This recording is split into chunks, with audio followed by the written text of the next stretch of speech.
Acesse o conteúdo da 10ª edição da Expert XP. Palestrantes internacionais compartilham suas visões sobre o novo futuro. Veja a cobertura do evento nos sites da Época Negócios e Valor Econômico e assista ao conteúdo em expertxp.com.br.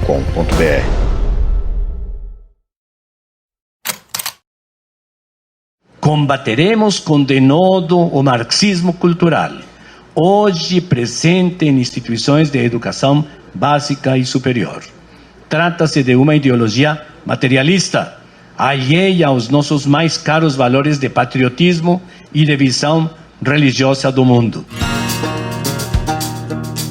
O combate com denodo ao marxismo cultural estava na lista de tarefas urgentes de Ricardo Vélez Rodrigues, o primeiro-ministro da Educação do governo Bolsonaro. Seus planos, repletos de viés ideológico, ficaram pelo caminho. Se indispôs com técnicos e militares e não durou 4 meses no cargo. Tem gente que fala que eu sou muito radical. Eu não sou radical. Eu sou aberto ao diálogo. O que você não pode é descumprir a lei. Você não pode pregar a violência e esperar a tolerância. Na posse, Abraham Weintraub pôs condicionantes ao diálogo com o mundo da educação, que acabou não acontecendo. Ficou no cargo por um pouco mais de 1 ano. Deixou como legado uma lista de polêmicas, muitas sem nenhum contato com a educação, e caiu após assumir o protagonismo da crise entre o executivo e o judiciário. O professor Carlos Alberto Decotelli é o novo ministro da Educação, no lugar de Abraham Weintraub. Decotelli é oficial reformado da Marinha, já atuou no atual governo como presidente do FNDE e é o primeiro integrante negro do ministério de Jair Bolsonaro. Em junho, tudo se encaminhava para uma guinada na gestão do MEC, com a chegada de Carlos Alberto Decotelli, que ficou apenas 5 dias no cargo após a revelação de inconsistências em seu currículo. Novos nomes foram cotados, até que finalmente Milton Ribeiro, pastor da Igreja Presbiteriana, assumiu a missão. Queremos abrir um grande diálogo para ouvir os acadêmicos e educadores, que, como eu, estão entristecidos com o que vem acontecendo com a educação em nosso país. A defesa do diálogo, sem as condicionantes de Weintraub, e o Estado laico foram destaques do seu curto discurso de posse. Mas quais são as prioridades urgentes que o novo ministro tem pela frente? E quais serão os principais obstáculos para dar conta do recado? Esses são os temas do Ao Ponto desta segunda-feira. Eu sou o Roberto Maltic, hoje sem a Carolina Moran, e nesse episódio converso com o colunista Antônio Góes. Fique com a gente.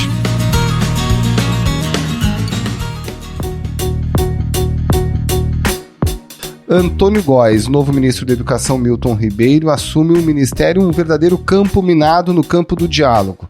O governo deixou de fora estados e municípios do Conselho Nacional de Educação e os antecessores dele têm um histórico de polêmicas. Como é que ele vai fazer para conseguir adotar esse tom conciliador que ficou claro no discurso de posse? Ele realmente vai ter... A grande vantagem dele é a comparação com o Weintraub, que era um ás na arte de destruir pontes, de criar conflitos, né? E se esmerou bastante para isso. O povo está querendo ver o que me trouxe até aqui. Eu, por mim, botava esses vagabundos todos na cadeia, começando no STF. E você citou na sua pergunta o caso do Conselho Nacional de Educação, que foi simbólico. Antes, vale lembrar que horas antes dele ser anunciado como novo ministro, o governo federal soltou uma portaria listando os 12 novos nomes escolhidos para o Conselho Nacional de Educação, que é um órgão muito importante de apoio, de diretrizes normativas para o Ministério da Educação. Na lista de 12 nomes, várias entidades poderiam sugerir nomes. E o governo tem a prerrogativa de escolher quais ele vai efetivar. E nesse processo, as sugestões, as indicações dos secretários estaduais e dos secretários municipais foram ignoradas para dar lugar a um grupo que mistura olavistas, representantes do setor privado, representantes de instituições religiosas e pesquisadores, defensores do método fônico, que está alinhado à Política Nacional de Alfabetização do governo Bolsonaro. Então, estados e municípios ficaram de fora, isso criou um conflito, um desgaste ainda maior, foi muito mal recebido essa mensagem pelos estados e municípios, lembrando que estados e municípios na educação básica eles são responsáveis por 80% das matrículas.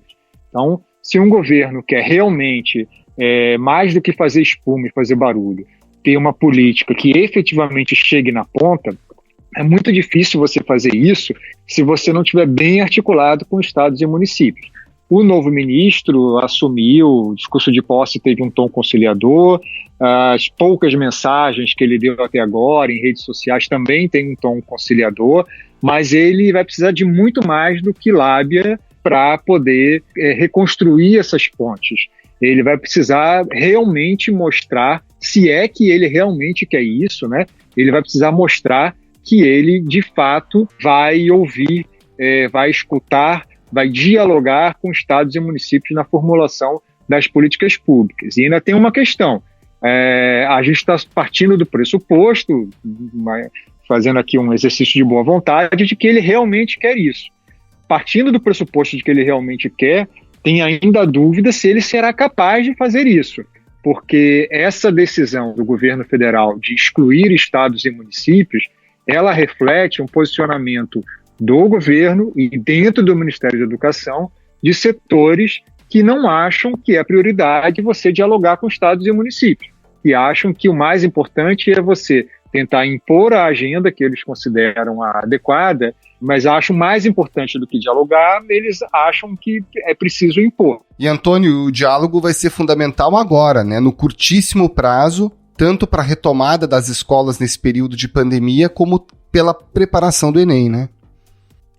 Sem dúvida, e são dois problemas que os secretários estaduais, municipais, universidades criticaram muito a ausência do MEC, né? A ausência de liderança do MEC, não a ausência completa, mas a ausência de liderança na gestão passada do Weintraub. Então, o novo ministro vai precisar resolver esses problemas de forma imediata, liderando com diálogo, com articulação, respostas imediatas à crise causada pela pandemia, né, no setor educacional, e também a questão do Enem, que agora foi definido novas datas em janeiro, mas é preciso ver, é preciso continuar acompanhando para saber quando mesmo voltam às aulas, quando mesmo os alunos vão conseguir se preparar, a questão das universidades. Então, não está tão simples assim, pelo contrário, no curtíssimo prazo o ministro já vai ter que arregaçar bastante as mangas e trabalhar bastante. Quando recebi o honroso convite por parte do senhor presidente para assumir o Ministério da Educação, entre outras coisas, ele me disse: olhe com carinho para a educação das crianças. Antônio, no discurso de posse, o ministro Milton Ribeiro disse que era um pedido pessoal do presidente priorizar a educação das crianças. E aí, nesse ponto, a renovação do Fundeb, que termina esse ano, é fundamental, né? O Fundeb, ele garante os recursos da educação básica em 64% dos municípios brasileiros. Essa semana está previsto o início da votação da PEC na Câmara, que renova o Fundeb. E aí agora, no sábado, o governo fez um movimento totalmente inesperado, fez uma nova proposta. Essa proposta, inclusive, retira parte do dinheiro que ia para a educação, manda para assistência social. Teve uma repercussão muito ruim no próprio sábado. Quais são os riscos que estão colocados para o Fundeb e o que nos espera essa semana? Acho que é bom lembrar que essa proposta de emenda constitucional, os debates, né, sobre o Fundeb no Congresso Nacional, eles acontecem desde 2015.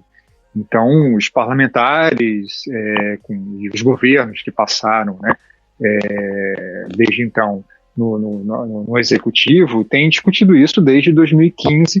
E, finalmente, nesta segunda-feira, está prevista a votação do texto.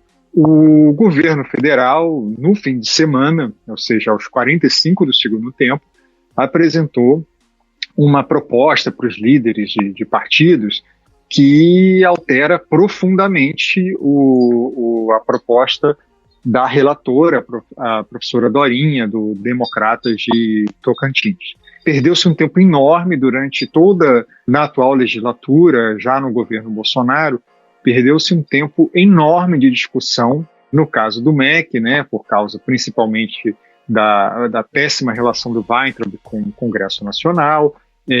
O governo sempre foi criticado, o governo federal, pela ausência nesses debates.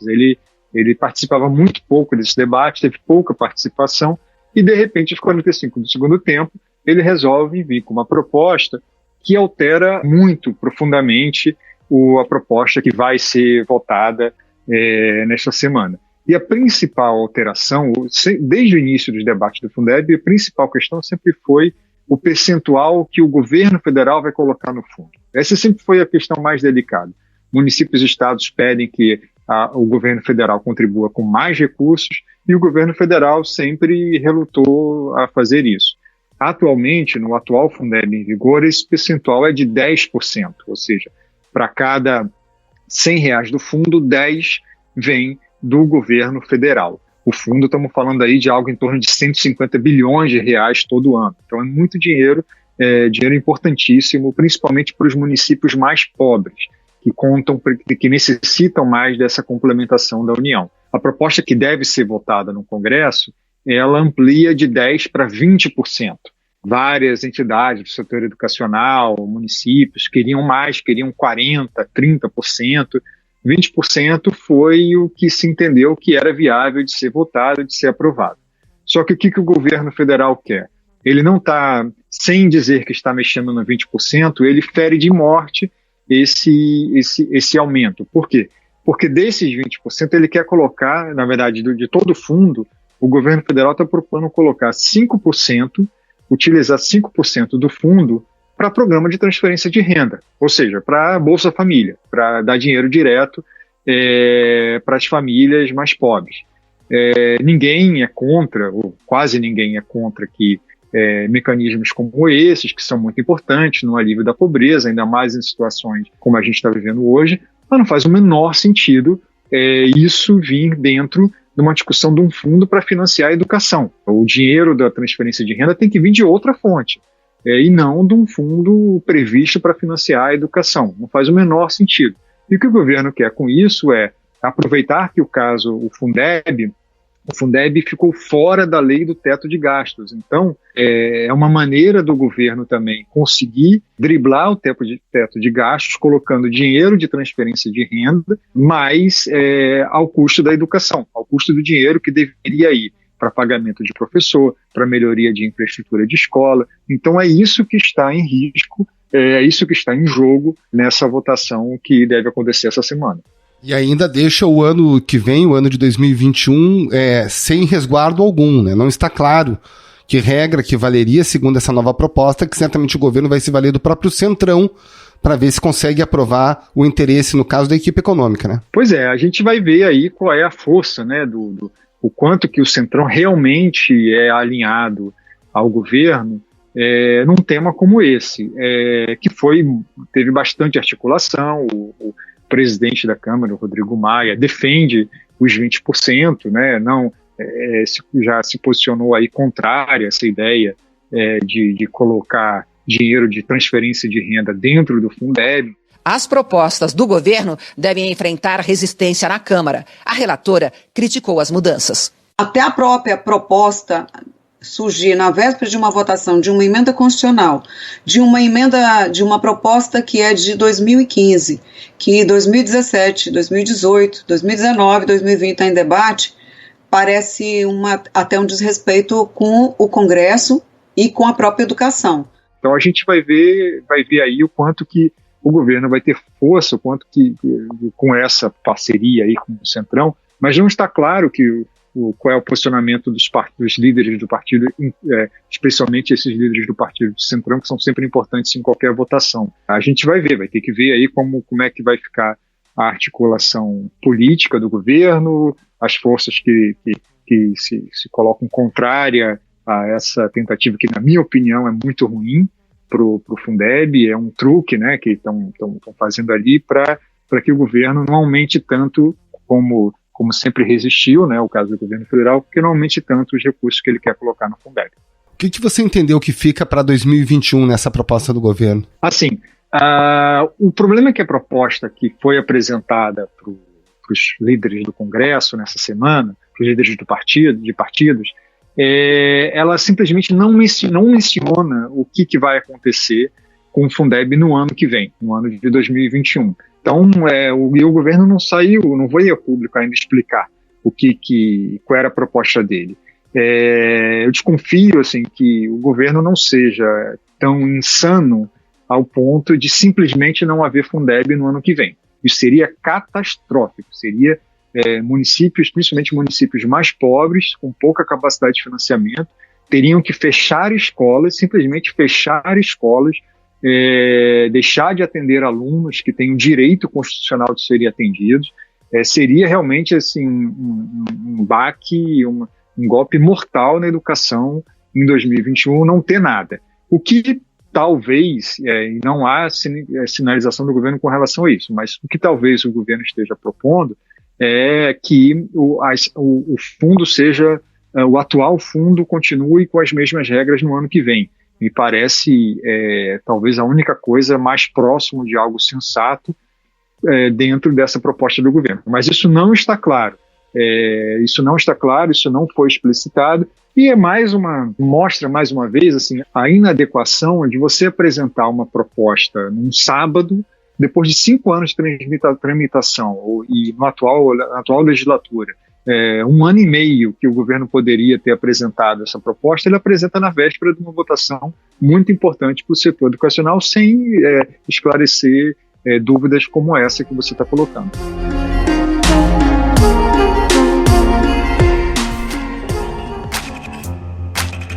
Alfabetização. No ano passado, o governo introduziu um novo sistema, dizendo que a única forma de alfabetizar no Brasil seria por um novo método, que é o sistema fônico. O governo já começou a implementar, os estados e municípios já começaram a implementar esse método?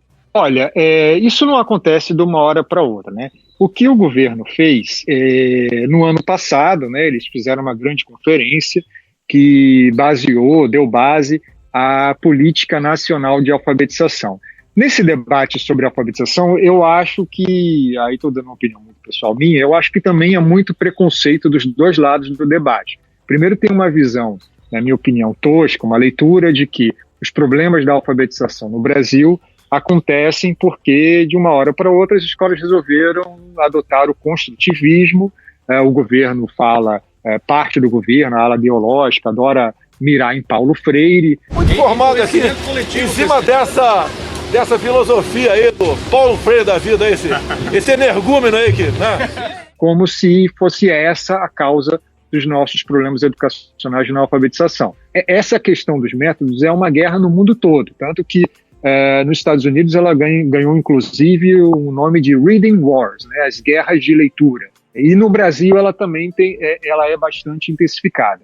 Qual é o problema que muitos gestores colocam na política que foi colocada de pé pelo Ministério da Educação? É que ela prioriza demais um dos lados desse debate, que é justamente a questão do método fônico. Ela é baseada em pesquisa, tá? Não foi tirada do nada, não estamos falando aí de algo... Tem evidências de um campo, principalmente da neurociência, que corroboram essa visão em favor do método fônico, assim como há evidências de outros campos do saber educacional que corroboram mais, que defendem mais a linha associada ao construtivismo. O que o governo federal tentou fazer é induzir mais fortemente as redes para adotarem uma política mais ligada ao método fônico. Qual é o poder que o Ministério da Educação tem para isso? O Ministério da Educação tem o poder de estabelecer os currículos, né? Quer dizer, mais do que estabelecer os currículos, tem o poder de avaliar, né? Assim, as avaliações são feitas pelo MEC. O Ministério da Educação tem o poder de induzir currículos. Como é que ele faz isso? Ele faz principalmente por meio da compra de livros didáticos. Então já saiu, por exemplo, o edital de compra de livros didáticos que são distribuídos para todos os municípios, já priorizando essa nova política de alfabetização.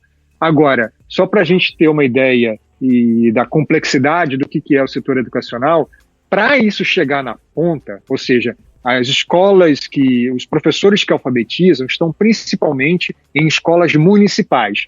Para que isso chegue na ponta, não basta chegar ao livro didático, não basta a avaliação federal, indicar que é dessa maneira que se quer alfabetizar. Os professores precisam ser formados, os professores que estão, por exemplo, acostumados a alfabetizar de um método, eles têm que ser convencidos de que o novo método é melhor, eles têm que ser formados para isso, e é aí que não é possível imaginar que o Ministério da Educação, lá de Brasília, vai conseguir fazer a formação em 5.500 municípios brasileiros e sem que os professores e os gestores municipais estejam convencidos disso. Então, esse é o tamanho do desafio. Por mais que você tente basear sua política num método que um campo científico entende que é mais eficaz para a alfabetização de crianças, para isso se tornar prática na vida cotidiana de milhões e milhões de alunos brasileiros que estudam em redes municipais, é um esforço enorme de articulação, de colocar de pé políticas públicas que não dependem só da vontade de quem está sentado na cadeira de ministro da Educação.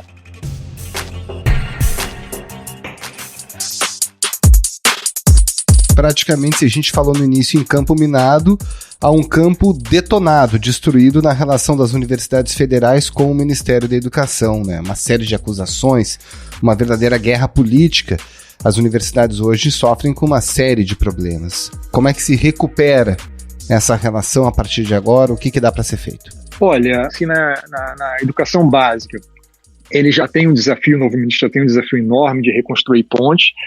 No ensino superior, isso é elevado à enésima potência, especialmente no caso das universidades federais. Há também universidades estaduais que dependem menos do MEC, né? Muito menos do MEC, e as universidades privadas, que dependem muito do MEC na questão da regulação. O setor privado, que representa no ensino superior 70% das matrículas, ele parece estar satisfeito com os movimentos do MEC. O setor público não. O setor público não está satisfeito por quê? Primeiro, porque há um problema de subfinanciamento que não vem de hoje, não foi criado no governo Bolsonaro.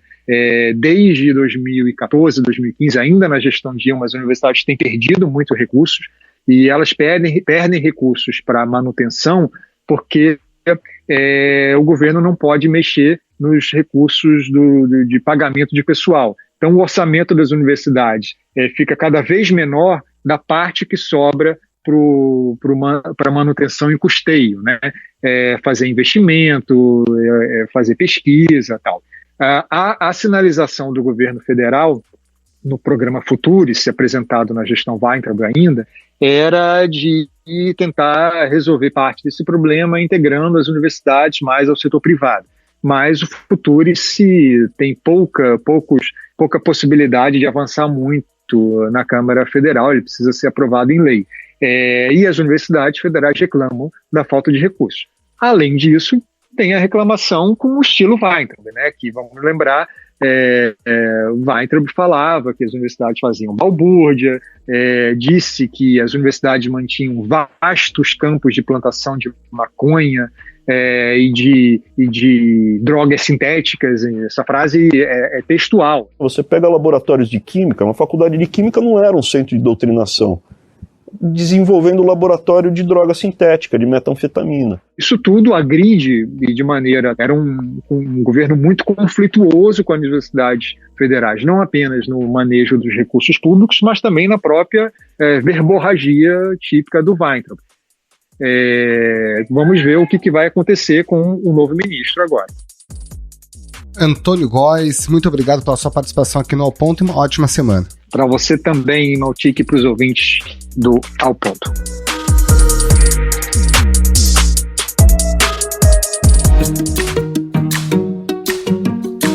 Esse foi o Ao Ponto de hoje, o podcast diário da redação do Globo. Nessa conversa, a gente conta com a participação de toda a equipe do jornal, as mesmas pessoas que levam até você informação e análise de qualidade todos os dias. Quer saber mais? Assine o Globo. Acesse assineoglobo.com.br e confira todas as notícias e reportagens especiais. Lembrando, o material de utilidade pública relacionado ao novo coronavírus está aberto no site também para quem não é assinante. A edição é do João Guilherme Lacerda. Tchau!